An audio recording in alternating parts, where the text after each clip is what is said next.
What's up, guys?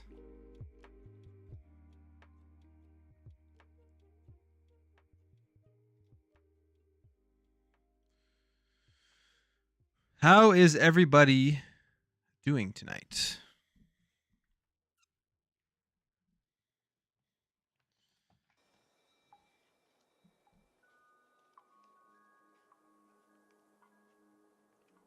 Give me 1 second here.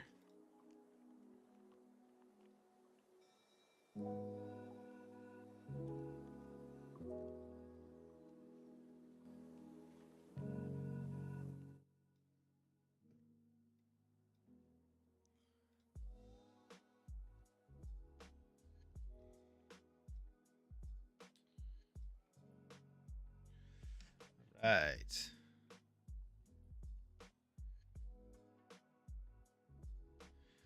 Welcome everybody. Plumecast. Just have to fix a couple of things there. How's everyone doing tonight? We got lots to talk about. It's been a crazy week. Crazy week in gaming. Crazy week in the Activision Blizzard, I guess, saga that's going on between Xbox and PlayStation, Jim Ryan, and yeah, all of that stuff there. With Xbox in Japan, they had TGS, and we got a lot of stuff coming out of that in terms of interviews and thoughts from Phil Spencer after the fact, aside from TGS. And it's just been a crazy week, but yeah, how's everyone doing tonight? How's everyone doing? The weather is cold. No, it's not cold yet. It is not cold yet. It is actually, it's nice right now. In Canada, fall is my favorite season. It's the best weather. Everything is the best. Like, you have all of the crazy video game games coming out, all the best games. You have all of like NHL starts, NFL starts. It's the best time of the year. And I love the colors, everything. It's a great time, but it's not cold yet. It usually gets cold, I'd say, by the end of mid-November. It's when it really starts to start feeling that Canadian winter start to kick in. But yeah, what am I drinking tonight? I always got a Innocent Gun lager. Just a nice lighter tasting beer, but very, very good. Yeah, I've had it before. You guys have seen it. What are you guys drinking? Beer, Coke, coffee, water, protein shake, vegetable juice. Let me know what you guys are drinking in the chat. Let me know if the sound's all good.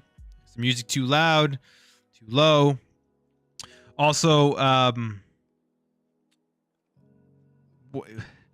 let me know if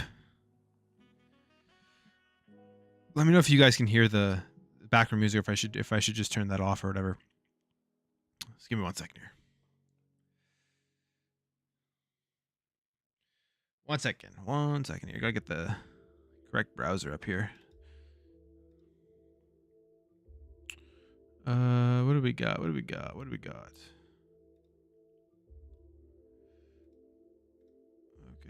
let's go with that.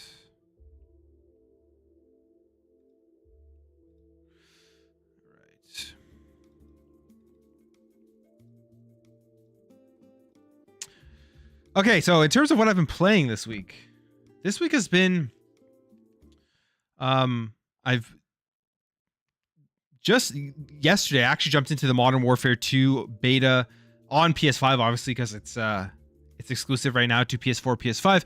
It's the game itself. I've played maybe like an hour or two of it, so I don't have a huge opinion on it yet. I mean, obviously it's a beta. Things are going to change. Things are hopefully going to improve and get better. The game looks really good, and I'm assuming it's going to look even better in campaign once it's released. Graphically, it's incredible. I found Vanguard graphics were some of the best graphics we've had on these consoles so far. I found Call of Duty Vanguard looked stunning. Absolutely love the graphics of that, and I think Modern Warfare 2 is going to be on that level, if not even better. Gameplay, it's a little clunky and slow, and I don't remember if this is what it was like with, like, I played a ton of MW2 back in the day on the 360, but I'm finding right now the character movement it's you really feel like you're way down, and it's a slower game. It feels like definitely is a slower game compared to Vanguard. Vanguard was like, from what I recall, like the time to kill was extremely fast, and the movement, and it was a very much faster paced Call of Duty. But so far, Modern Warfare 2, from what I play on the beta, is slow, which I think isn't a bad thing. Maybe a slight increase could be good, but yeah, we'll see. We'll see what happens with that. Playing on PS5, and I gotta say this. This isn't even me trying to hate. Okay, I have PS5. I play on all consoles. Xbox is my preference, but this controller, every additional feature that has been added to the DualSense, adaptive triggers, the haptics, and this speaker that was on the PS4 too, but let's just say that it's like you can use it now as like a mic, which I don't think you could on the PS4. Every feature implemented, taking advantage of these features on the DualSense they're bad. Like, they have reduced the experience playing multiplayer at the very least. I've turned off everything. Like, adaptive triggers suck. They're just not fun with Call of Duty. Like, this, it like kind of turns into a hair trigger, but like it's just not well implemented. And it's not like obviously using the Elite, where it's like when you can just push the button and you're guaranteed not to go past that. And the shaking when you're shooting in a multiplayer game with the right trigger, it's like it literally makes you like move around, and it reduces your accuracy. Same with the haptics. And then the most annoying thing of all too is the speaker. When you get into a game, if you don't have a headset on, you just have all these like stupid noises coming out from everybody's mics in the lobby, and you get like everything, and you have to go in and mute it like every single game, unless there's a way. Just, I guess you could turn off voice chat, but man, God, that was annoying. I'm like, that's when I was playing this last night, I was like, I wish like you could just disable every feature on this controller. It was just the most annoying thing ever. So I'm excited to get into it on Xbox next week. Let's just put it that way. But that's what I've been playing. Let me know what you guys have been playing in the comments below. So as you guys can see, this week, I'm joking. I know some people on my community posts were like, someone wrote, "Isn't this an Xbox channel?" It's Xbox centric. I cover all the news. I mean, I cover news about everything. But yeah, definitely prefer Xbox. But I was sarcastic when I was saying like, we're gonna discuss PlayStation protecting gamers, because that was the big thing Jim Ryan has been trying to push forward. They're trying to push forward with the entire like trying to stop this deal, that they want to be able to make sure that they can protect the gamers.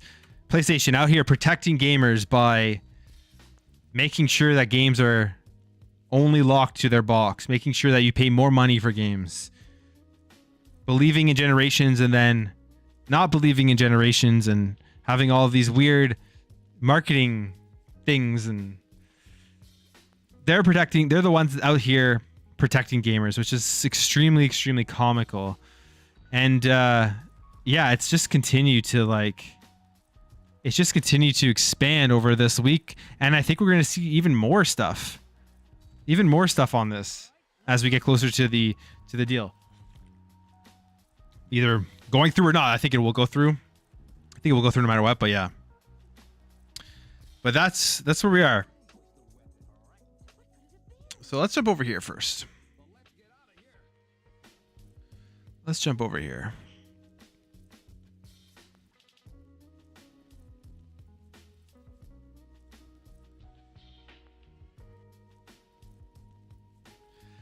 So, Jim Ryan, crying Jim Ryan, lying Jim Ryan, whatever you want to call it.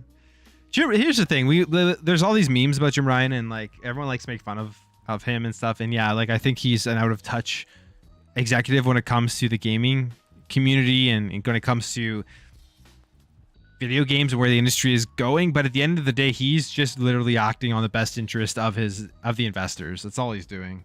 He's doing whatever is gonna keep the shareholders and the investors and the big CEOs happy every time they look at their financials. And once Call of Duty is an Xbox Game Studios game, it's going to hurt them for sure. in terms of their finances, people are going to be moving over to Xbox Game Pass. But his statement, he says, by giving Microsoft control of Activision games like Call of Duty, this deal would have major negative implications for gamers and the future of the gaming industry. We want to guarantee PlayStation gamers continue to have the highest quality gaming experience. We appreciate the CMA's focus on protecting gamers. So that's the funniest line here, is appreciate the CMA's focus on protecting gamers, when at the end of the day, PlayStation saying that is comical with the stuff that they have been doing, have always been doing. It's business. Obviously, they're trying to get more people onto their platform. But like, even recently with the Hogwarts Legacy stuff, with the exclusive quest and literally locking out items and the ability to sell items at I guess you're going to be able to sell a bunch of stuff in the game and get more currency or money, whatever it is, from the game off of that.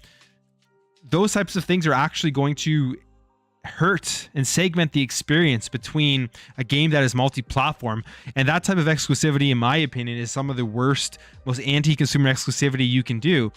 And the comical thing about him saying this is that same day they went out and they announced exclusive content for Modern Warfare 2 on PlayStation, including the launch of the first weekend of the exclusive beta, which is just like hilarious, the timing of that, to him saying that he's happy to see the CMA's focus on protecting gamers, that once this deal goes through, it's like the gamers are going to prosper more so than they are now. You're going to be able to get these games on Game Pass for the monthly fee. You're going to be able to play these games literally on any device that you want to play it on. You're going to be able to play the next Call of Duty on, like, through your browser, through cloud streaming, on your phone, all that type of stuff. Yeah, they have not PUBG. Yeah, they have Call of Duty Mobile, but let's say you want to get the full AAA experience, you want to play through the cloud, you're going to be able to do all of this stuff.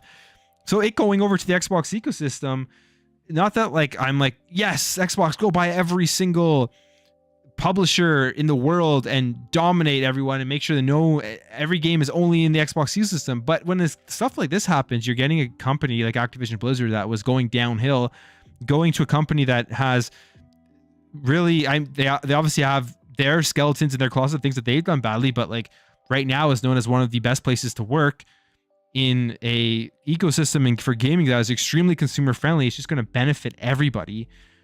It's crazy that he can make statements like this, and I don't know what the CMA is thinking. Are they listening to Jim Ryan? Are they like, oh man, this guy, because he's a big CEO in PlayStation, he's the head there, so he must know exactly what he's talking about. My opinion, like I said in my video, is I think these people at the CMA and in most of these government market authorities, they don't follow the gaming industry. They have no idea what's going on. They're just having to go through the process because it's just part of their job. And if one person as big as PlayStation pushes back, they're going to have to look into it further. It's just a part of the job. They're going to come out and nothing is going to happen and this deal is going to go through. It's just literally going to take a little bit longer, which is fine. It's unfortunate. I was hoping like, hey, maybe we get like maybe we would get a surprise this holiday season and Modern Warfare 2 would be coming onto Xbox Game Pass. But obviously that isn't going to happen.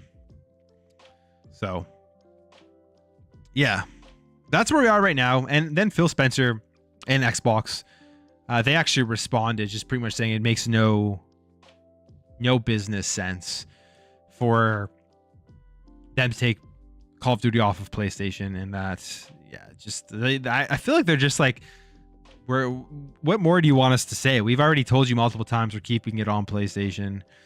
And one of the things that he does say though, is this quote here? Where he says something about it makes no business sense because of the amount of consoles out there and the install base of PlayStation. Now, that's an interesting point. Like specifically saying that, because let's say in like 5 years from now, going into the next, or however long, whatever, in a 10-year span, let's put it that way. Let's give it a long time here. In a 10-year span, let's say that like things change and the console install base of PlayStation dwindles, or they look at their numbers and they're like, okay, there's an install base that's high, but because PlayStation puts out their financials, the amount of people logging into PlayStation Network falls, all that type of stuff. they may reconsider. They may reconsider keeping it multi-platform, because right now what they're saying is because there's such a big install base, it makes no business sense to take it off of PlayStation. Their goal obviously is to reduce that. At the end of the day, they are a business. Their goal is to get more people into Game Pass, more people into the ecosystem, and reduce the amount of people playing these games, multi-platform games, specifically through the PlayStation Network. At some point, if PlayStation doesn't make any big moves to counter some of the stuff Xbox is doing in terms of specifically for multi-platform games, they may change their mind on this down the road. But we'll wait and see. At the end of the day, it doesn't really matter, because it's coming into Game Pass, is coming onto Xbox once the deal goes through, and it's in an ecosystem that you can play anywhere. And that's the biggest thing. No matter how you look at it, if this was reverse, PlayStation were to buy Activision Blizzard, the game stays on PlayStation. Locked PlayStation, that's it. And you have to get a PS5 to play it, or a PS4. And that's where we are. That's where we are.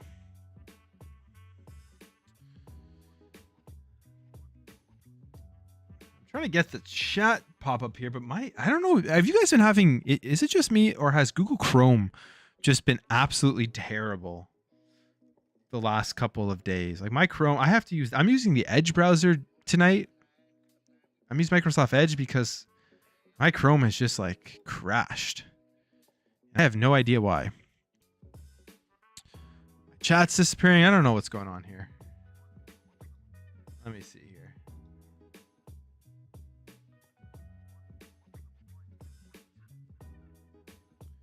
Okay, I think I'm in my... All right, here we go.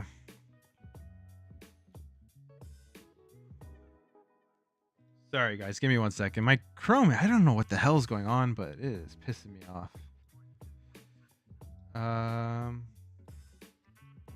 Yeah. Anyways, Chrome has been acting up. Not sure how to fix it now, so I'm just gonna let it go for this stream.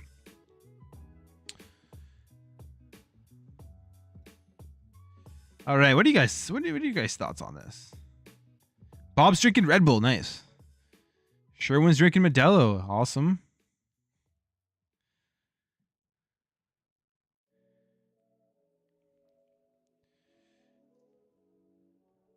I agree. I 100% agree. I play on my Series X, but I jumped on my son's PS5, tried out the beta, and the controller gave me bad vibes. Yeah, the DualSense sucks for Call of Duty. I'm sure it'll be cool with the campaign, but for multiplayer, it sucks. You gotta turn off all those features. It's just a headache. You have people talking through your mic. You have your fingers hurting. I don't know, like people who are out there saying that, like, oh yeah, I use all the features while playing Call of Duty multiplayer. Like they're lying. They're lying. Like Jim Ryan, or there's at least if they say they like them. This is crazy. That's just crazy to me. All right.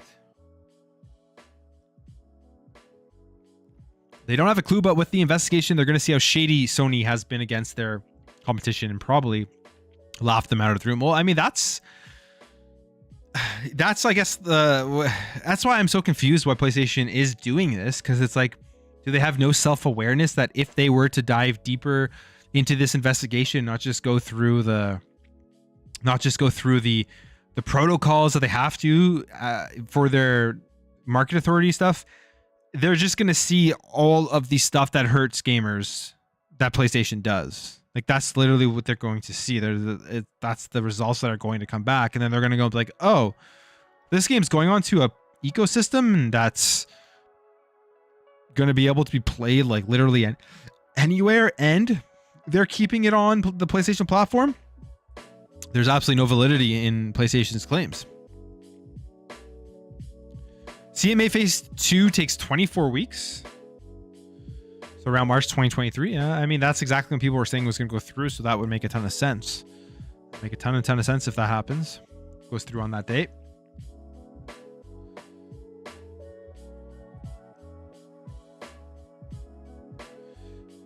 All right. Comments here.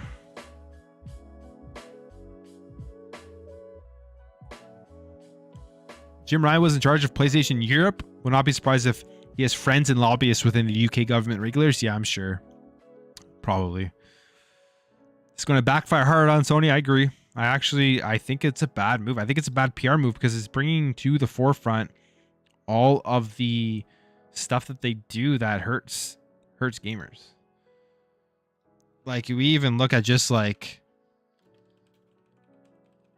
the exclusive stuff that for Modern Warfare 2. Like, there's going to be PlayStation exclusive content. And I mean, it's comical because this is exactly what they were talking about in some of their quotes. Like, hey, we want content parity. Well, look what you guys have been doing since 2015.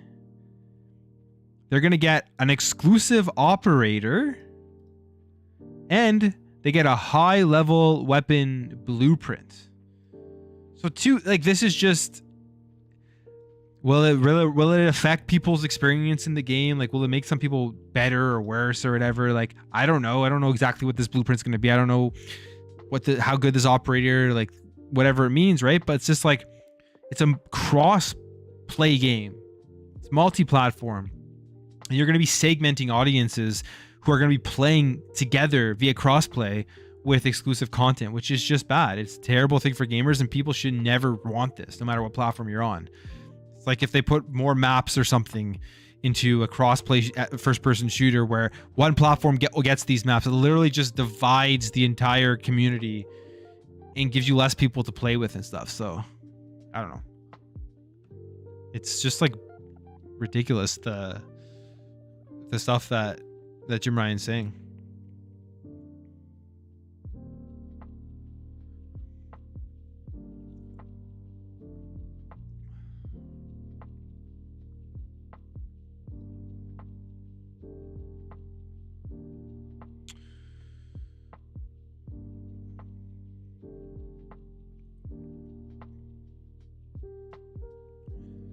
Right.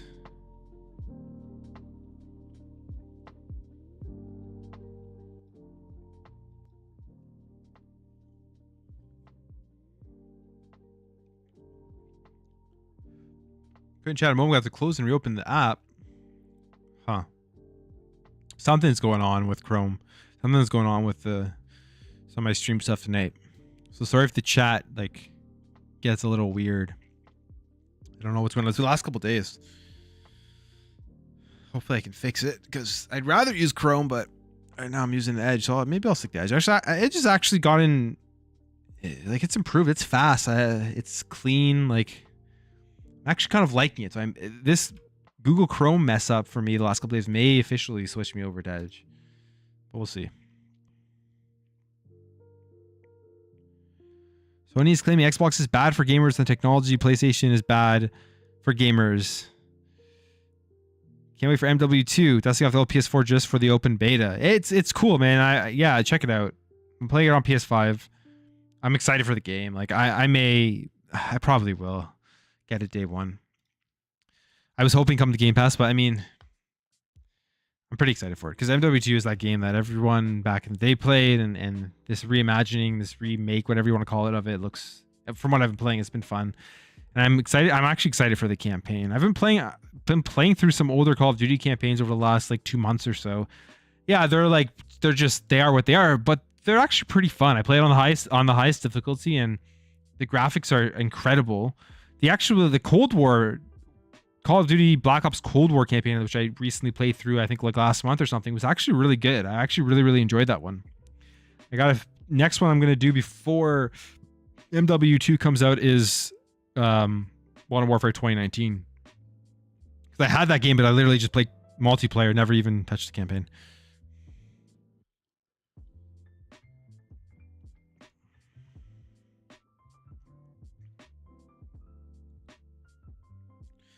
All right, so next topic here. It was a big week for Xbox in Japan. We know their TGS announcement. So they gave us a bunch of games coming over to Game Pass. They're older games, but I thought that overall, I thought they did a good job with TGS. I know people want to see more. People want to see more exclusives and stuff, but I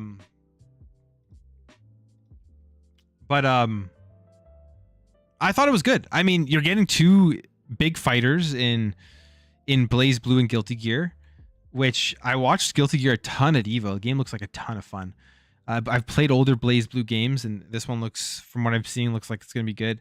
Ni no Kuni, the remastered version, JRPG, is actually a really cool game.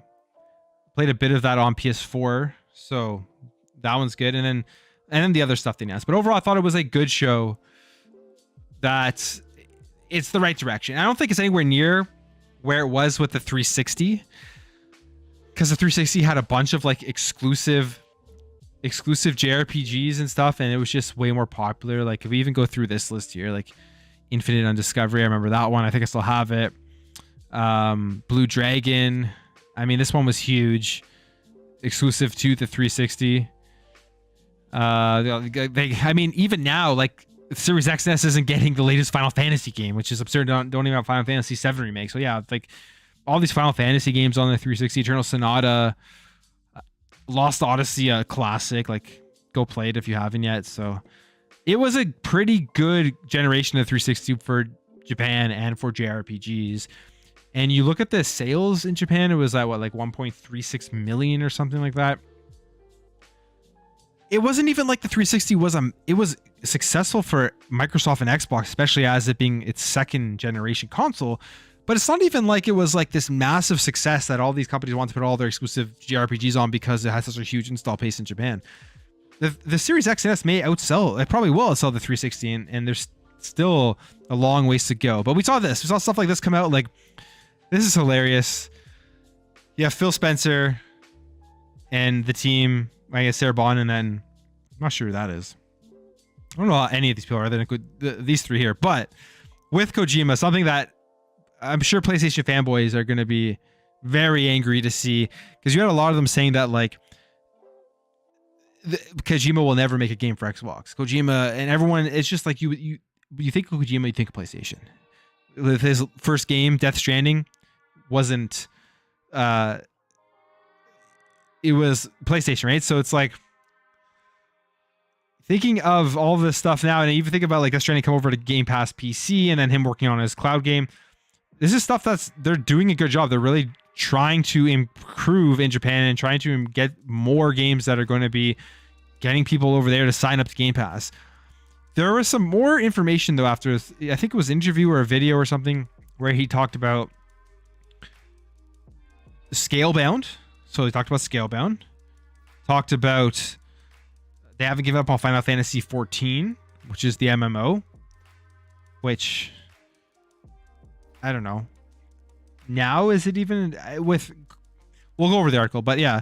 And then just the more Japanese games are coming.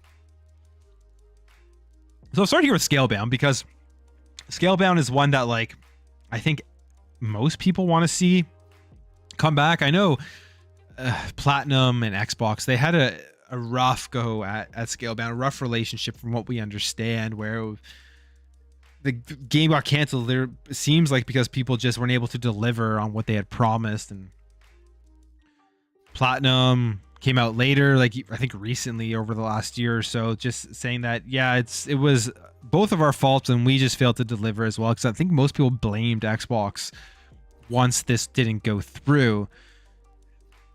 But if you sit back and think about it, Xbox made a deal with Platinum.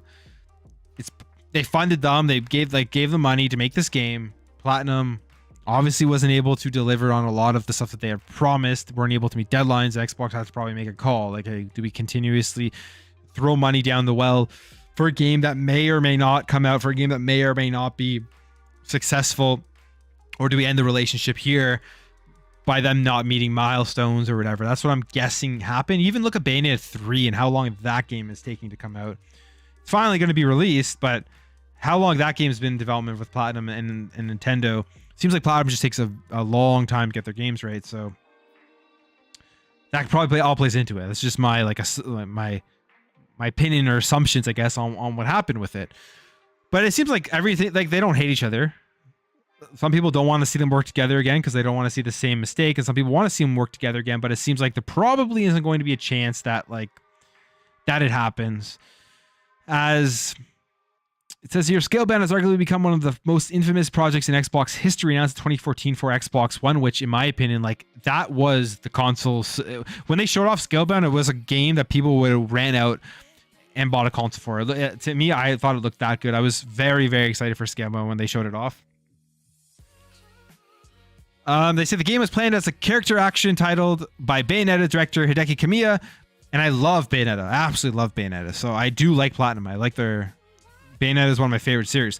But following a lengthy period in development, the game canceled in 2017. So that's 3 years after the announcement that it was still in development. They probably are saying that 2017, we're in the works of like completely turning around our business from 2014, from the launch of the Xbox One, releasing Game Pass, releasing the Xbox One X. We're already deep in preparation for the Xbox Series X and Series S. We got to make a decision on where we want to. Do we want to continue putting resources in, or do we just cut our losses and go and try to turn this ship around from the Xbox One? Which I think they made the right call, because you look at the Xbox Series X and S right now, it's doing very, very good. The complete 180 from the Xbox One. Just from a business perspective, whether you like the console, you like the generation or not, from a business side, the Xbox One didn't do very well. Platinum and Xbox leadership have continually asked about the project but speculation reached a head in February when Kamiya told IGN that he'd like to open discussions with Microsoft. He came out, got people excited. Kamiya said, here's what he said. We did a lot of work on it, and it's no use Microsoft keeping the game in its current form. So we'd like to do something about it. Phil, let's do it together. No, it's not a joke. I'm totally serious about it. And man, I would love to see it happen. I know there's people that don't, but I think majority of people would love to see this happen. The game just looks so good. And if it's just sitting there, just like, I don't know, maybe like Platinum gives them they make a deal for, it's like you finish the game and then you get the royalties of how well it does. I don't know, because it's just sitting there. Let them do something with it when Bayonetta 3 has been released and they're not working on anything else big, because it could be a great addition to the platform. And hey, maybe they work super well together. This could be a future partnership, future acquisition from Xbox. You never know, right? But yeah, if it's just sitting there in a state that's playable but needs to be just finished, I don't know why they wouldn't want to take that risk. But Xbox, Phil Spencer was asked about the revival, and he says with a smile, there's currently nothing to say about Scalebound. And I'm guessing he says this for a couple of reasons. One, they're in the midst of trying to get Activision Blizzard to go through, so they're probably like have a lot of bigger things on their plate. There's a bunch of stuff that obviously they need to go through and do and figure out a way to manage all of these studios that they now own with Bethesda and all their other Xbox game studios, and make sure that they get their IPs set, like Xbox IPs that people think of Xbox, like the Gears of War, the Halos, the Perfect Darks. Make sure that all those games are going in the right direction. I mean, we know what's going on with Halo right now. We'll see if this is able to change in the future, but they have to get that huge brand recognition of their main big first party IPs that I've been their first party IPs since the inception, since Xbox released. Because yes, Bethesda games are going to be huge, and they're going to really bring brand loyalty to Xbox, and they're going to get people thinking Xbox when they see a new Bethesda game. But that takes a long time. I think like they just acquired them. It's going to take like years.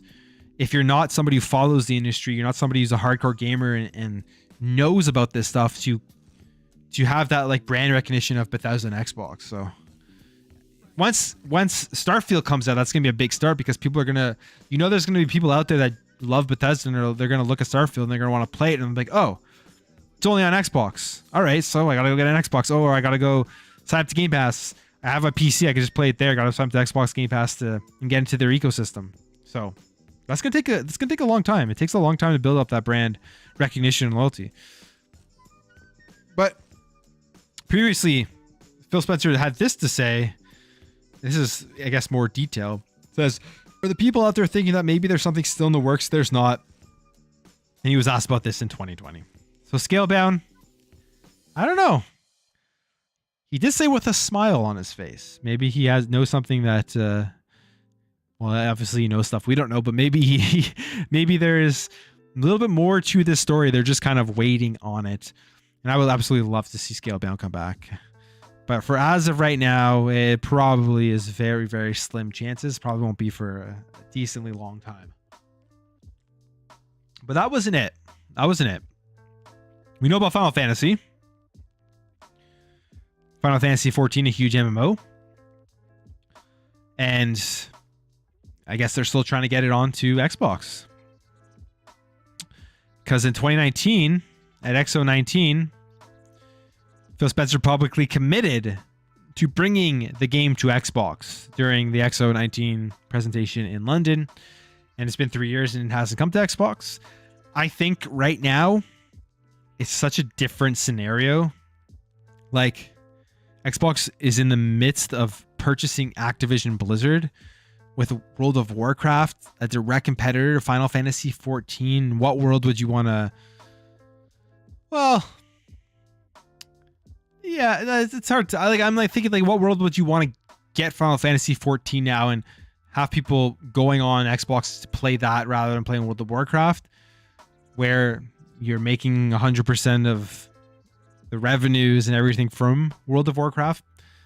So I feel like that kind of changes, but I guess he says they haven't given up on it. But then again, you still got users into your ecosystem, into your base. If you were to get Final Fantasy 14 on there and people will want to play it, especially for the Japanese audience, it would be a huge, huge thing. But I guess Phil Spencer talked about this more. Said they're not giving up. Says to play an MMORPG on Xbox, there are 2 regulations from Microsoft which stand in the way of making crossplay feasible. Unless these regulations are rejected, there is no meaning. One of the regulations is that players with different platforms cannot chat with each other in game. Then how do you play an MMO? Oh, that's Final Fantasy 14. Naoki Yoshida said this. Okay, fair.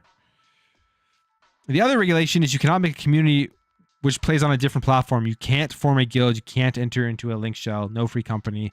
So I like to have Microsoft change their regulations. Huh. This was... Final Fantasy 14 previously told that he had spoken to Phil Spencer about resolving the platform issues, stopping the game reaching us. But I mean, you already have crossplay now. You have all that type of stuff. So, I mean, you can cross-chat in-game. Discord is going to be a huge thing. Now Discord's on there, so maybe that solves some of these issues.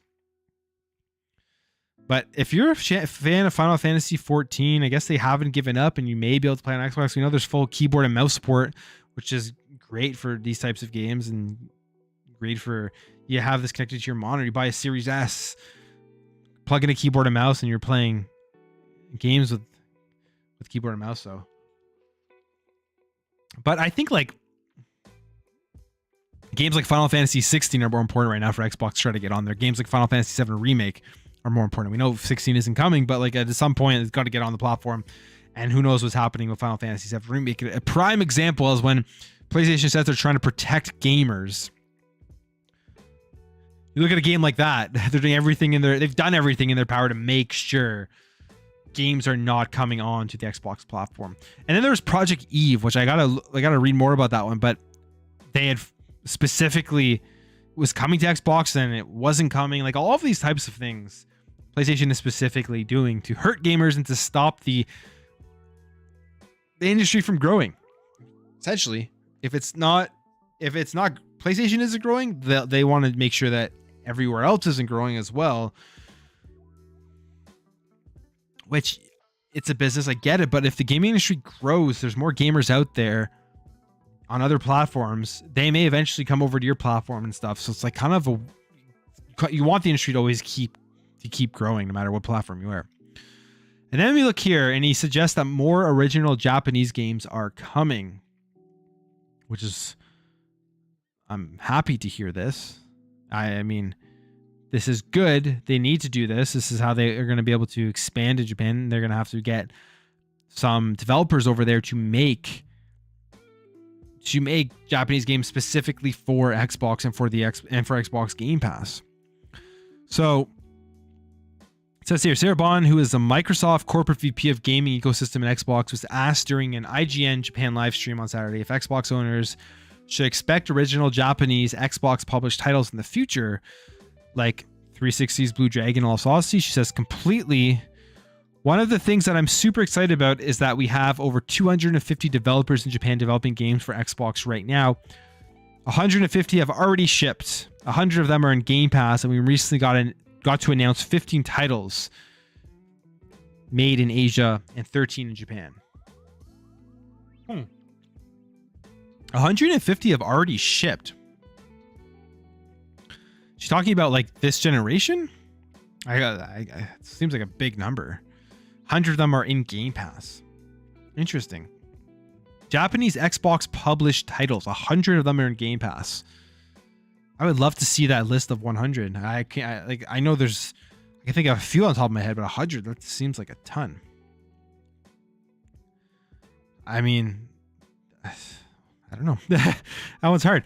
So much has come, but there's even more that's going to come in the future, and I can't wait to reveal to you all those starting to come out. There's an update here. In a further interview published by Game Watch, head of gaming Phil Spencer acknowledged demand for the original Japanese games on Xbox and said, "We are working on creating such titles." So this will mean exclusive, I'm assuming exclusive ecosystem Xbox games coming from Japanese developers. And they're currently in the works right now to be getting more of those, which very exciting. Very exciting to see what this turns out to be. Is it just Kojima? Are they working with Platinum? Maybe he's just saying, okay, he can't say anything right now, but you know, that's, to me, if like they're putting all this time and investment into getting all these titles, into getting all these Japanese games, you have a game that's pretty much like probably it needs a lot less work and investment to finish. You might as well just do it. Cruz on here to say it's not too much to hope for. We've just met with Kojima-san from Kojima Productions and many other game creators talk about bringing unique titles to Xbox. We understand that many game fans want that. We are also aware of the common desire for games from Japan. We are working on creating such titles, so please look forward to it. So there is something going on. There is, they go to TGS, that they are feet on the ground, going to studios, building these relationships in order to get more games to Xbox from Japanese developers and to appeal to the Japanese fan base. But the thing is, like, great games come from Japan and they appeal to people all around the world. So the more games that can come from there, the more that everyone's going to be able to benefit from it. And then he was asked about Xbox's relationship with Japanese gamers in a separate interview with Famitsu on Saturday. And he says, I have a lot of acquaintances and friends who make games in Japan. Many of them we've known for a long time, and we've been asking, what do you need for our platform? Yeah, like that's it, right? Like, what do they need for the Xbox platform? I like, correct me if I'm wrong here, but like, it can't be that difficult to make these games that they make for PlayStation for Xbox. Isn't it literally just like compiling it with another SDK? Like, is it that much different? Like all these games, it's not like back on like the 360 and the PS3 days where you had the cell processor architecture with PlayStation 3, which made developing games for 360 and PS3 like different and took probably a lot more work and effort. But now it's like you're developing them for PC. They're going to like pretty much transfer over to all the other platforms pretty easily. I mean, obviously you got to deal with the different specs of the PS5 and the 360, but I mean, how much more work does that actually take? I don't know. Maybe I'm completely naive on this, but it doesn't seem like these developers really need that much from Xbox to be able to decide to put these games onto the platform. They probably just don't want to. It probably costs them a little bit more development cost. And they're just like, hey, we don't think anyone's going to play it. Which I think time and time again, when they put Japanese games onto Xbox, people play them. So I don't know. Correct me though, as you get in the chat. What do you guys think about that? We have listened to Japanese game creators and received feedback. I think the fact that we have been able to improve has led to trust, which in turn has led to games being released on Xbox. I think that feedback loop will lead to many more Japanese games in the future, and I'm happy about this trend. That's the thing. The Xbox One, they all just lost their trust in Xbox. Like 360, there was trust there because it was selling well. They had exclusive games. They had games where you could literally only buy in Japan on 360. The Xbox One came around, no one bought it, so trust was completely broken from all these devs. Why would they waste their time? And then like the PS4 just sits so well that to them it was just a waste of time. Now it takes all this, just takes a ton of time to build that back up where they think that it's a worthy platform to put their games on. One developer the Xbox team visited this week was Kojima, and who announced earlier that he's working on an exclusive Xbox Cloud title. He also posted like some weird website or picture, like said, "Who am I?" Or we don't know. It was just like, you know, Kojima with this cryptic marketing and advertising for games. But I don't know what game that is even for, if that's for the Xbox One or something else. It says here, Kojima-san and I have known each other for many years. He has some novel ideas about gaming experiences, and we decided to partner with him because we want to bring them to life on our platform. I visited Kojima Productions today and had the opportunity to see early stages of the project, which was very exciting. So that's cool. That's cool. He's actually seen the project live. Probably have to play a little bit of it, try check it out, right? Like, that's cool. So overall, the work that Xbox is putting in and doing in Japan, I think it's great. I think they've really improved. I think they had a good TGS. I think they got to continue along those lines. I think the next step now is what's going on here. Like we got an announcement of Game Pass games that people in Japan are going to sign up to Game Pass to play. How many? I don't know, but people are going to sign up to play those games that they announced at TGS. The next step here is getting original titles. Is getting exclusive Game Pass titles, ecosystem titles that you have to sign up for and make sure they're available via the cloud. If possible, depending on the type of game, have touch controls so that they can all be used in mobile, all of that type of stuff. That's the next step, I think, for Xbox, and that's obviously what they're going for and working towards here. And we'll see how it turns out. Who knows? Like, they're doing a great job, and I think stuff like this really shows you the strategy and the direction of Xbox and where they believe they can go. And what I mean by that is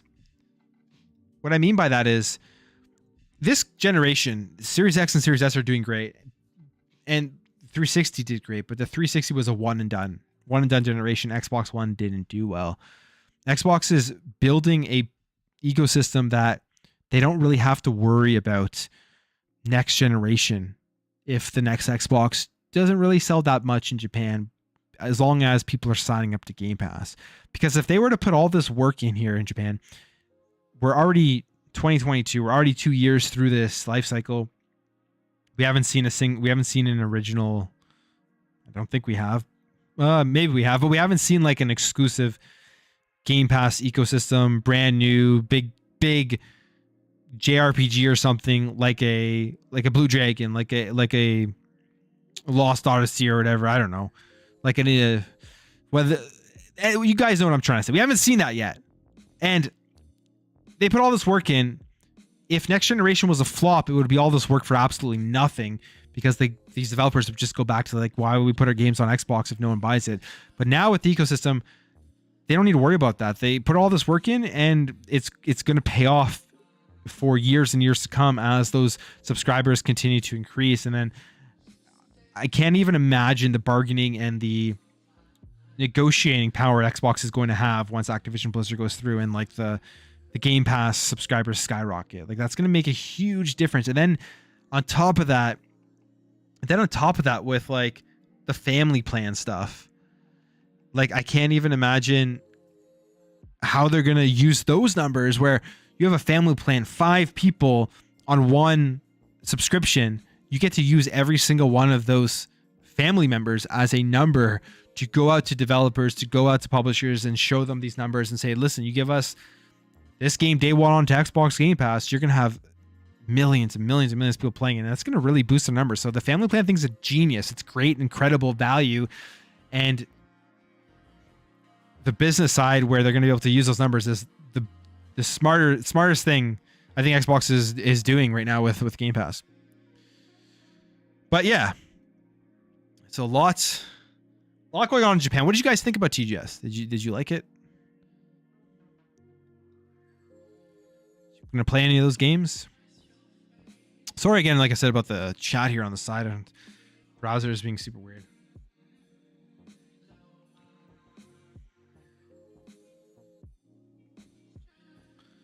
Got a lot of interesting stuff here going on in the chat. We got people talking about Canada paying taxes to the UK. Not a game talk, but hey. All right. All right.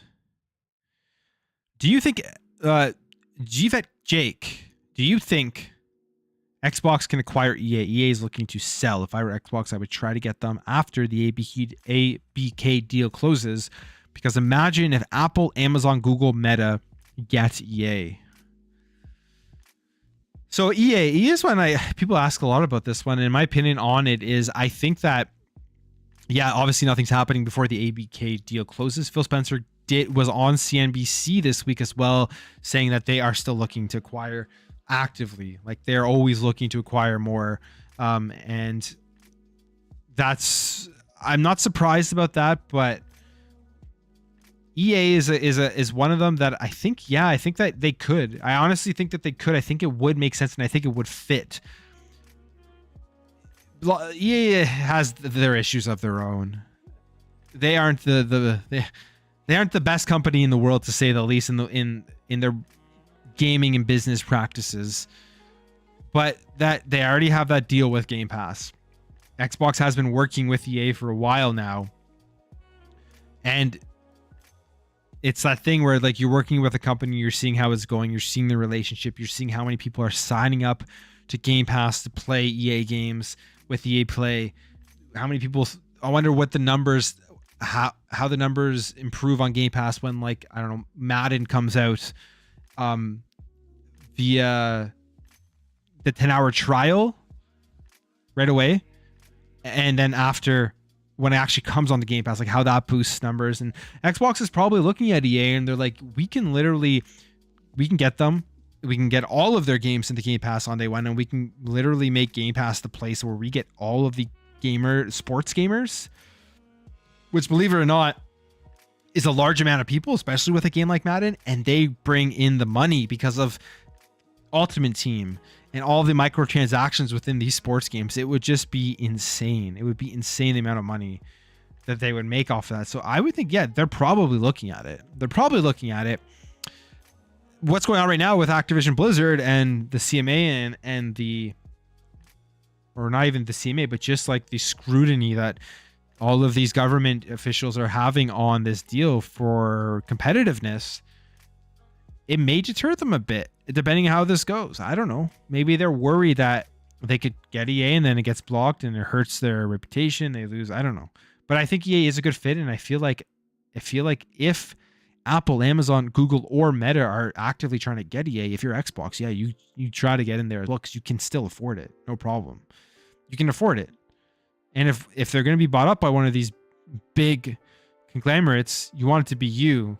And I think in general, gamers would want it to be Xbox, no matter where you are on the aisle. I think even a PlayStation gamer would say, hey, if they were asked, would you rather Google or Xbox get EA? I think like a logical, sane pony, I guess, would still say Xbox, because I don't trust Google. I don't trust Amazon. I don't trust Apple. I don't trust Meta in terms of what they're going to do with IPs and gaming and all that type of stuff. I don't have faith in them to not ruin these games. What do we got here? EA is 100% going to Amazon. They just fit. They're the same kind of company. Fair.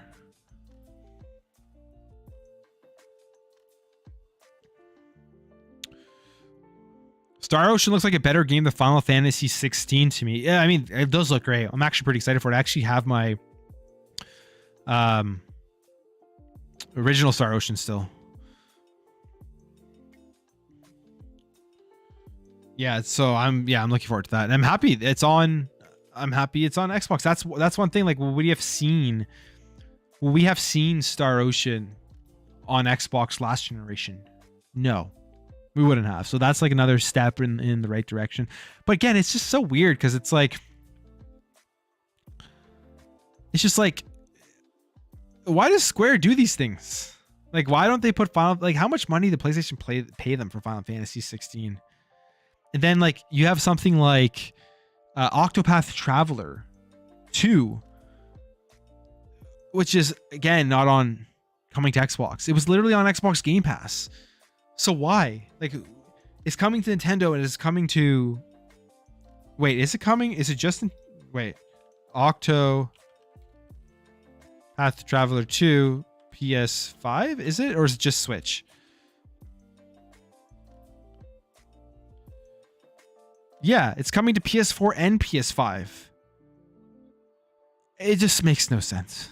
It makes no sense to me. I don't understand. Is Square? I think maybe Square Enix is just really trying to position themselves for the Japanese market, and maybe they think that like some games, if they go onto Xbox, it hurts their perception from Japanese games. I don't know. It's just that's the stuff that doesn't make sense to me, and I wonder who paid them not to put it on Xbox. Because there's no way Phil Spencer's like, no, we don't want Octopath Traveler 2. You guys keep it off of our platform. So, yeah.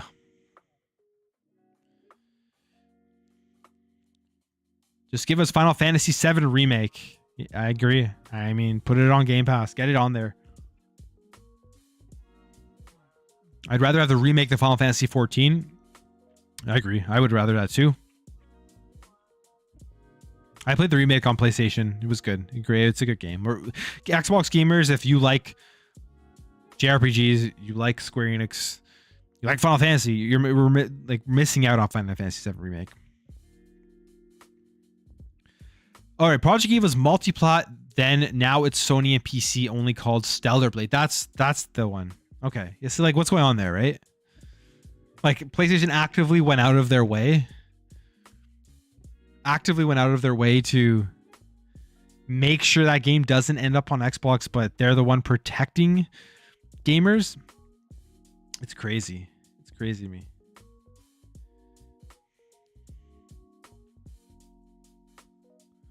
They're trying to protect their bottom lines, not gamers. They're scared to lose that top spot, but killing their brand with all this crying. I agree, honestly, KT to GOAT. I agree that they are hurting their brand right now, especially if there is a deeper dive into these investigations and like we get more public things come out where you'll have like the common person realizing what's going on, because this deal's so big. This is like in the mainstream news. Like you probably go to any like financial news network and they're probably talking about this, right?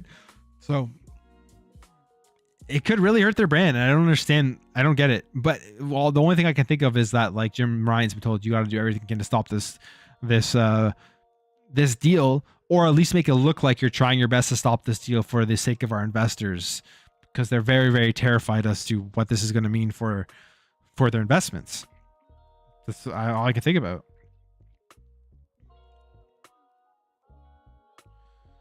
Right. Game Pass offering is different in each country. We don't all get exactly the same games. Yeah, is that true? I didn't know that. I thought that was only like a Netflix thing. I thought the only difference between Game Pass in different countries was cloud availability.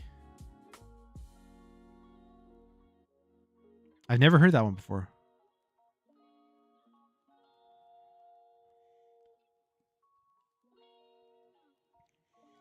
I guess I never thought about that. But yeah, I guess it does make sense. Right.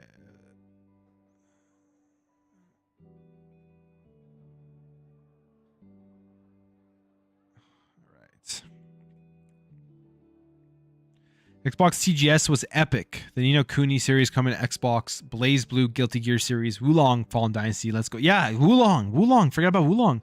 It's coming to Game Pass. That game is going to be huge. It's going to be huge. And that looks awesome.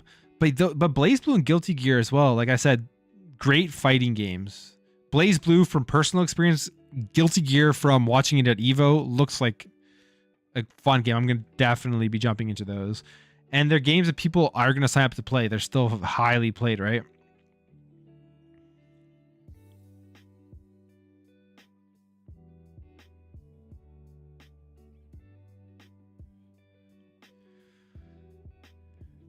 Plume Network, I have a question for you. Is it possible for Xbox to acquire Sega? I've heard people say they can't, that an American company can't acquire a Japanese company. Is this true? I don't think it is true. I think it's definitely harder, but we've seen American companies acquire Japanese companies. I don't have the example on top of my head, but we have seen it. And will they acquire Sega? I don't know. It's hard. They have a partnership with them. Sega and Xbox work really well together. At the end of the day, their games are always going to be coming to Xbox, so I don't think we have to worry about that. But if they were to acquire Sega, it would be huge. It would be a huge, huge deal for Japan. That one's tough. Fireboss, what's up? How you doing? Welcome.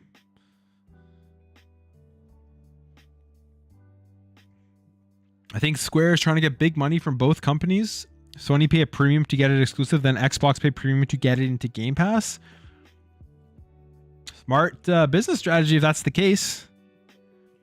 It sucks for Xbox gamers, but hey, maybe that is the case. But like, are they... The only thing I can think of is Square in their mind thinks that if they leave it off of Game Pass at launch, they're probably, for them, think that they're not missing out on that much, enough profits, and the deal they get from PlayStation outweighs the amount of money they're going to be making off of Xbox gamers at launch. And then, like you said, they can make another deal later with Xbox and put it into Game Pass and then just kind of make up for dwindling sales and dwindling revenues for those games.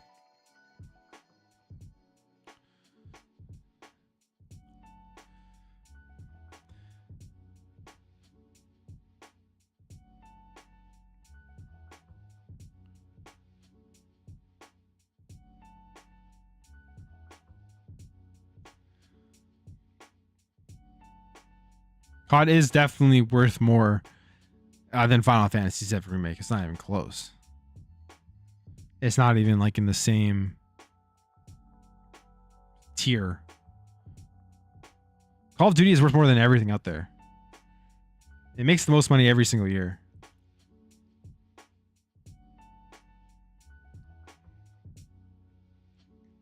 The only hard stipulation is that the company can't be moved out of the country and that they must hire Japanese workers, not do mass layoffs and hire nothing but foreigners. Okay, there you go. There you go. So yeah, they definitely can. They definitely can do it. Will they do it? That's the question. Not until after Activision Blizzard deal is finished. But the deal isn't going to be closed until probably like March now. Hopes and dreams of 2022 absolutely destroyed with this second with phase 2, which I mean it's a normal phase, it's a normal step. It's a huge deal. It makes complete sense, but like again, we can look at this all day. We can look at this all day. Stuff like this, right? Like PlayStation, we're out here protecting gamers. We need Call of Duty still on our platform same day. Call of Duty Modern Warfare 2 Warzone 2.0 PlayStation exclusive content. Only operator plus Blueprint PlayStation exclusive. First on PlayStation. Call of Duty Modern Warfare, play the beta first on PlayStation. Which is just hilarious. Go through the comments here. Tom Warren, I don't think COD really cares about Call of Duty exclusive content. It's just a marketing deal. Microsoft has moved on to making Game Pass deals that are focused on the value of the subscription. Sony's biggest fear is COD on Xbox Game Pass. They want to have to compete on value for consumers, and that's the whole thing. The exclusive content, like whatever, they don't care about losing this. Like whatever, it doesn't matter to them. It's that they're not even going to be able to compete close at all with the value that Game Pass provides with Call of Duty and all the Activision Blizzard titles coming over. Yeah. PlayStation demands equal terms forever. They mean we want to have exclusivity and time content away from Xbox in equal amounts as we usually have. It's actually it's funny. Okay, we gotta look at this guy. You guys, this guy is, God, what? Like this guy says some of the craziest stuff, and he's a journalist. But it's like, how can you trust? Okay, so I'm sure you guys have seen this guy on Twitter, Tay, whatever his name is, Kim, senior writer at Barron's, prior tech columnist at Bloomberg, CNBC, buy side, or Bloomberg Opinion, CNBC buy side, whatever. He says, yes, because getting early access to a beta demo and costumes is exactly the same as being worried a major franchise will get locked out of your platform, like what happened with Starfield and Elder Scrolls after large acquisition. Like,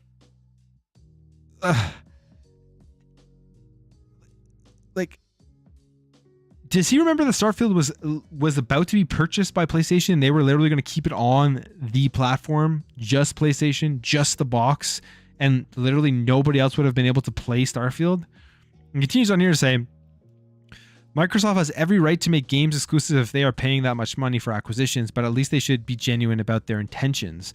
I mean, they've said they are keeping Call of Duty on PlayStation. We don't have it, how many years they're keeping it on PlayStation, but they said they're keeping it on PlayStation. Everything we've seen so far is they've done what they've said. They've done what they said. They want to grow Game Pass, of course, and you're going to be able to play games wherever Game Pass is.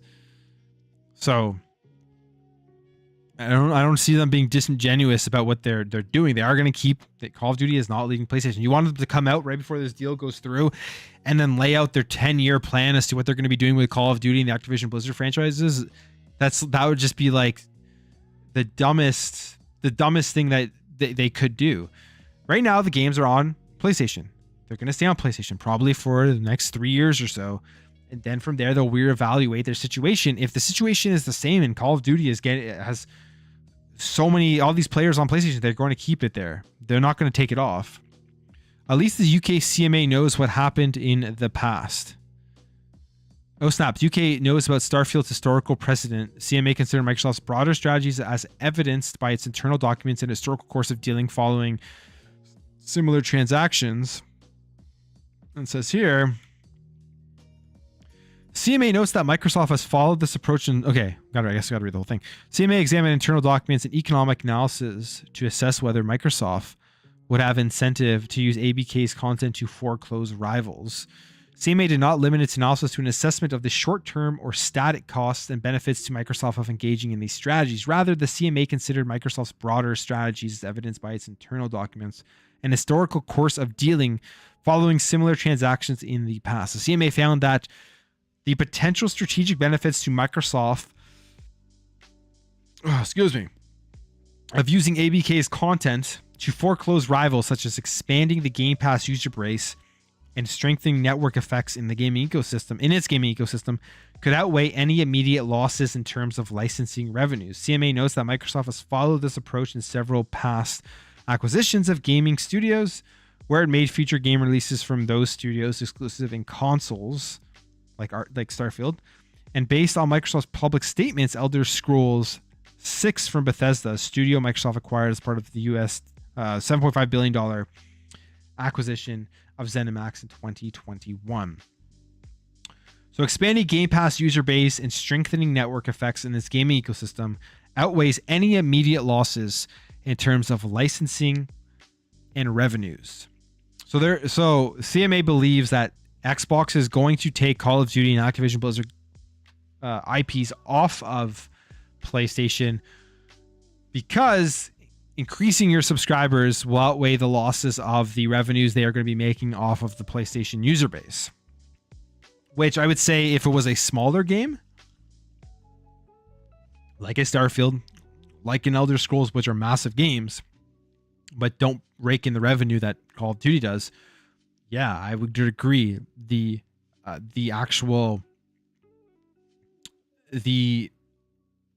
benefits of trying to use those single player style games to grow that subscription model will make you way more money in the long run but with Call of Duty, it's like the amount of money they are making in, how long will it take for them to be able to offset that with Game Pass subscribers? And will every gamer who plays Call of Duty on PlayStation right now, which makes them their most revenue every year, will they jump over to Xbox Game Pass? The answer to that is no. Not every single one of them will. How many will? Not sure.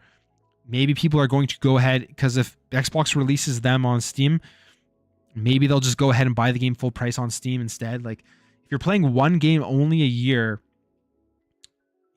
that's it. Like, Call of Duty is one of those games that's the only game you play. You may not sign up for that subscription. You may not. Like, you may just go ahead and find something else to play, or just buy it on Steam if they release it into Steam, which I'm assuming that they are going to do that. So Call of Duty is just way too big of a game. There are way too many people on the PlayStation platform playing it for make any sensical reasoning as to why you would take it off that platform, which is literally what Microsoft is saying. Again, they also said because the install base in the consoles is so high, if that changes in the future, then like, hey, maybe it changes and maybe they do take it off. But at the end of the day, at least it's exclusive to a platform or an ecosystem that allows you to play on literally anywhere. You can just go play it on PC. You can play it like, all the places. So I don't know. It's just, is he arguing here that like he would rather right now just stay marketed on PlayStation and then them do this stuff? This stuff is great for the community base rather than having it in an ecosystem where people are going to be playing and at least have parity across multiple devices rather than just one box. Not sure. Exhibit A. Xbox boss says Microsoft's Bethesda deal was all about the exclusive games for Game Pass. And then he says but if you're an Xbox customer, the thing I want you to know is that it is about delivering great exclusive games for you that ship on platforms where Game Pass exists. That's our goal. This is stuff we already know. We've seen this multiple times.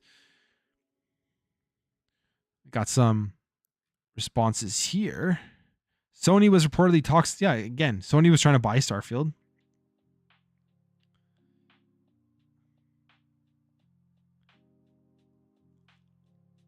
And they're just going over like Starfield and all this stuff. Anyways, this guy, he's always going off about, like, does he write gaming articles? Because this is the issue, right, with the mainstream media, is that you have people who have these opinions that that they're writing things from a clear bias. How can you ever trust anything they actually write or report on or whatever in the mainstream news if their biases are so clear one way or the other, unless they're only writing opinion pieces, or maybe doesn't write about video games. Let's see. Tech columnist. Okay. CNBC buy side. Does right, yeah. So he writes about tech. So you must cover some gaming stuff. But it's just like, how can you trust these companies when their bias is just literally out in right there? I mean, I guess it's better their bias before reading their stuff so you can see the perspective as to where they're writing things from. But like, man, it's crazy. It's crazy. Crazy world.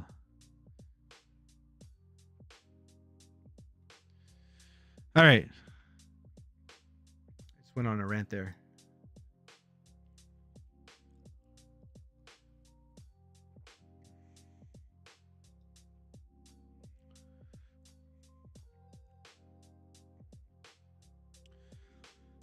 All right, Plume, what do you think about GoldenEye? Ooh, that's a good question. I think that I'm disappointed. I'll be completely honest. I'm disappointed that there's no online. Like, what's going on here? I know there's a story to it. I know there's like, I liked it on my Twitter. I don't know if I'll be able to find it, but I know there's a story where it's like they're different versions of the games. I believe the Nintendo Switch version is literally just like the base version with maybe HD. I'm not sure, but the 360, the Xbox version is it's like that remaster that we saw those videos of, like that games was done, just wasn't able to release. And there's something with like the architecture or whatever that they weren't able to actually put in the multiplayer. But it's just, I'm excited to play through it. I'm excited that's cool. Like maybe one day I'll go back and have some local co-op for it and feel like I'm in, was it 97 or something when it released? And so I'm excited about that part. I'm excited to play through the campaign. I'm excited there's updated controls. I'm excited about all that. But when they announced that there's no online multiplayer, I honestly was kind of disappointed. Kind of killed my hype a little bit that there's different versions. I think it gave Xbox a bad look too, whether it was under their control or not. Where it's like you're releasing a game on one platform that is fully featured, and then for some reason Xbox kind of makes people think that Xbox kind of gets like the scraps of it. I don't know.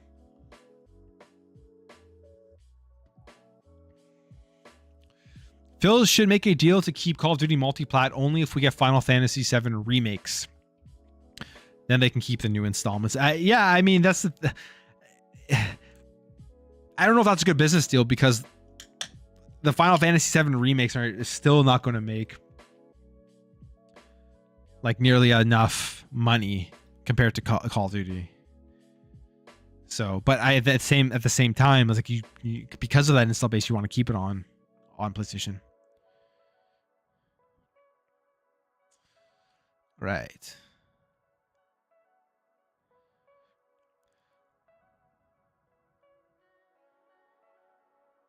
Sony, which three companies might be buying Sony PlayStation since Sony is in $2 trillion of debt? Apple, Google, or Amazon?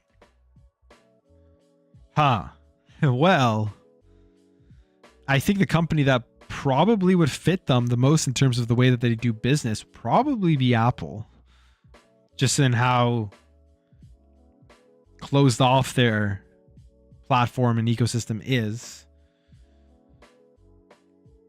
But I think is Google Stadia still, it's around, but is it good? Does anyone use Google Stadia? Amazon, they're trying to expand their gaming business. I don't think Apple will buy Sony because I think Apple, they're not into making the big AAA style games, right? Google, I think Amazon, if any company's going to buy it, probably would make the most sense for Amazon, just what they're going with the big MMO they release, and they seem like more into like big AAA cinematic stuff. But then again, yeah, it's a loaded question because then again, like Apple, they have their Apple TV, they have their Apple Productions, and we know Sony's all about like those cinematic experiences. Then it would probably fit in just like gold for Apple and Apple TV. So I don't know. Yeah, I don't know. I don't know if Google would do it, but that'd be an interesting one. That'd be an interesting one if that ever happened. I don't think anyone's buying Sony anytime soon, though.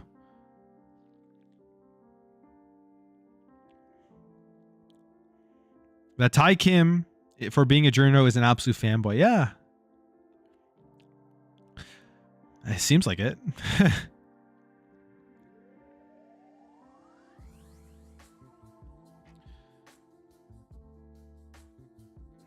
They said they will give him 3 years, then it will be depending on the landscape, but that's it. Like, they're going to look at the console install base.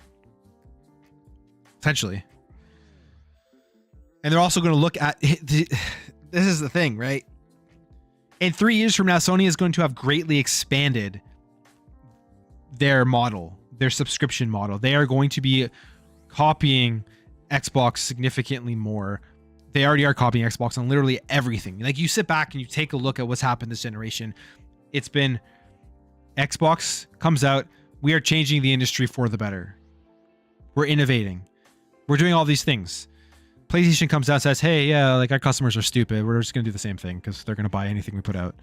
Oh, no, wait. Oh, no. Oh, crap. We see how much these gaming subscriptions cost or make, how much money these gaming subscriptions make Xbox.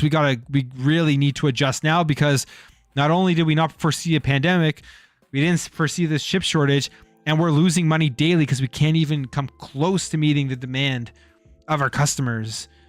And we have Xbox over here that's selling all their consoles, but still making money by getting people to sign up for their subscription services, not nearly affected by all of these crazy world events that have occurred. And they see this and like, oh shit, we made a mistake. We should have been more proactive in adjusting our strategy sooner. And now they're adjusting their strategy with the PlayStation Plus tiers, with the PlayStation Stars, trying to do all of that type of stuff, literally copying Xbox and everything they do. But like they're too far behind. They're too late, honestly, when it comes to the subscription services. So the landscape in 3 years from now is going to be completely different, and Xbox is going to be evaluating consoles, install base, how many people are playing Call of Duty on PlayStation still, how many people have gone over to Xbox Game Pass, and then how many people are subscribed in terms of PlayStation Plus and how their ecosystem is doing and all of that stuff. So it's just, there's going to be completely different in 3 years. But I think the main thing is like how many people are still logging into PSN every single day, spending money on PlayStation. And Xbox is going to have that direct access to all those numbers because Sony has to pay them all those royalties and revenues and shit for having Call of Duty on their platform. Just like they paid Activision Blizzard like $1.3 billion in 2021, something like that. So that's the other thing. The analytics that Xbox is going to get from this deal from PlayStation Network is going to be insane. And I'm sure Sony's like, oh my god, like they're gonna have them. It's actually it's the Call of Duty is so big. I know it's like you don't have to like Call of Duty, but the franchise itself and the amount of people that play it and the amount of money connected to it, the amount of users connected to it, the amount of information connected to it that Activision Blizzard had with that franchise and the power they wielded because of Call of Duty is literally now going to be a part of Xbox. This is why Jim Ryan and PlayStation are like literally shitting their pants. They're terrified of that.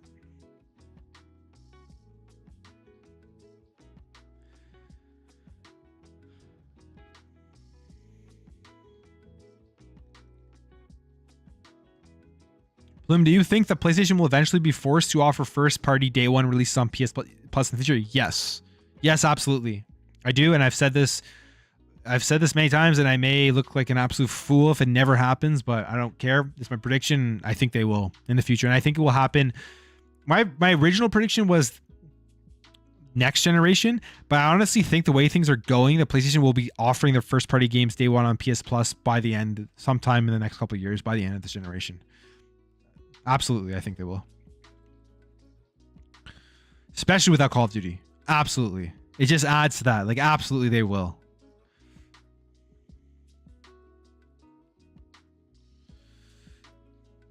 All right.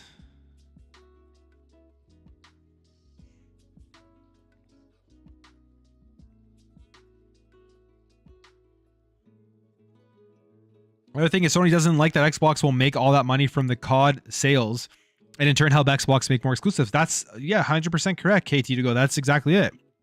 Like, you think about it, Call of Duty is so pivotal because it's literally going to be, okay, Call of Duty, you're now an Xbox Game Studios game.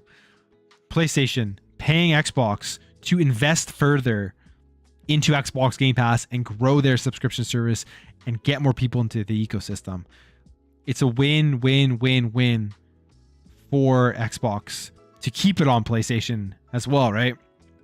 Until they don't have to anymore, until like the money just isn't worth it. But like, this is gonna be like, it's a big loss for Sony. It's a huge loss because it's so big on their platform.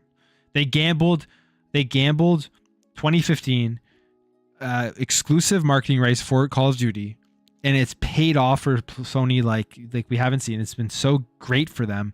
What they didn't expect to happen was that the multi-trillion-dollar, what are they, 2 trillion now?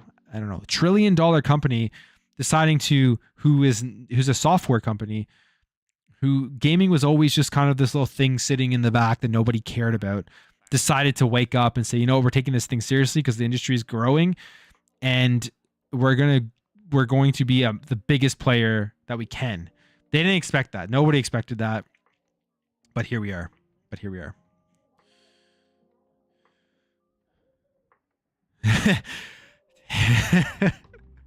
$10 super chat. Thank you very much from Harry Balls. Great name, Harry Balls. Thank you for the $10 super chat. Sony wants to cripple Game Pass so they are able to catch up with their subscription service. But if Microsoft gets caught in Game Pass, then it would be harder to catch up. That's why they need this deal to fail. And exactly, Harry Balls, I agree with what you say there. That's it. Like, they need this deal. Like, it's so big. It is actually so big. The more I sit back and think about it, it is massive. The deal itself is massive, but the Call of Duty franchise itself is so damn big for Sony that they lose this battle, which is, I think they will lose this battle. Trying to catch up to Xbox Game Pass is going to be almost impossible. They're gonna have to just settle to be that second place company when it comes to subscription service, and just in general in the next decade or so, they're just gonna have to settle and of being behind Xbox because they can't with Call of Duty and the amount of money that makes, and just paying Xbox for that. So, Harry Balls, thank you.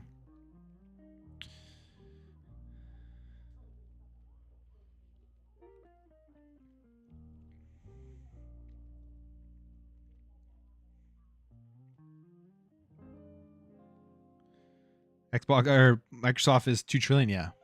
So it's like, how do you even compete with that? You really can't.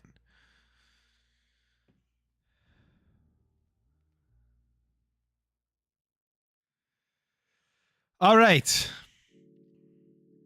guys. I think that's a good way to end the Plumecast this Saturday with Harry Balls super chat there.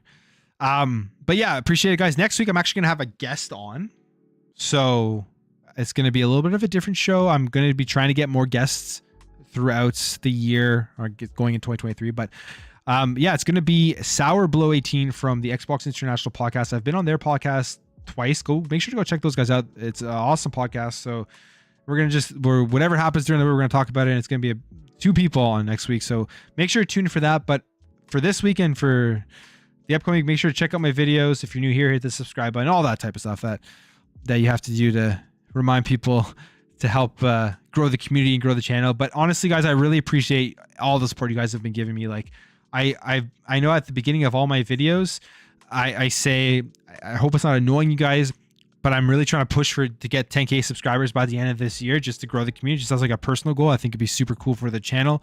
And man, the growth in the last couple of weeks has been awesome. So appreciate the support. I appreciate everything, all the engagement in the streams and the comments. It means a lot to me. I love talking games. I love doing this. So as everyone always says, and I always thought it was corny when other YouTubers used to say it, but it's true. Like, literally can't do this without your guys' support. So I really appreciate that. And I will catch you, my videos up this week, Monday through Friday, the daily videos, and